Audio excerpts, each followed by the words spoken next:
Hi, I'm Bill O'Reilly. Thanks for watching us tonight. Donald Trump getting closer to running for president. That is the subject of this evening's Talking Points memo. Article in the Wall Street Journal today says Mr. Trump is investigating setting up organizations in some primary states, signaling he may very well run for president. That, of course, would shake up the Republican Party and change the dynamics of the 2012 election big time. The problem with the Trump candidacy is his frame of reference.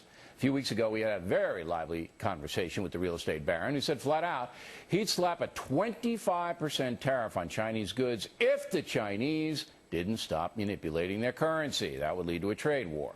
And then he said he would seize the Iraqi oil fields.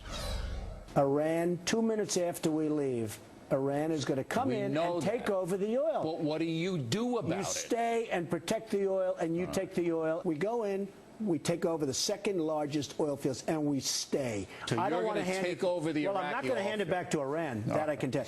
Don't smile. I'm just saying, listen, look, if you're going to go with China and you're going to threaten them, I'm not and then you're going to threaten OPEC. I'm not threatening China. 25% I'm saying to China that unless you behave, that unless you do your thing. And then if you're going to go into the Iraq oil fields and take them over, there's going to be a lot of blowback.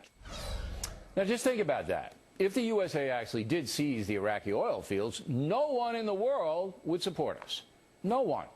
We'd be condemned by the United Nations, the Arab world would go wild, and even allies like Britain and France would criticize us. An action like that could very well start World War III. Now, I submit that Donald Trump knows that and is being provocative because he understands many Americans believe we got a bad deal in Iraq. And we did. We spent almost $1 trillion freeing those people, and they haven't paid us back a cent. But you can't seize their oil. Having known Donald Trump for years, I can tell you a few things. He's a smart guy. He's an impatient man. He doesn't much care what anybody thinks about him.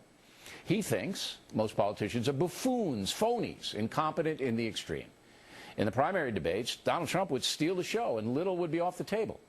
Just ask Rosie O'Donnell. The question, is the Republican Party well served by a Trump run? Only you, the voter, can answer that question. But in the end, a Trump candidacy would help Barack Obama because it would divide the Republican Party. That is, unless Mr. Trump wins the primary battle. Then Mr. Obama might have a huge problem. And it's a memo.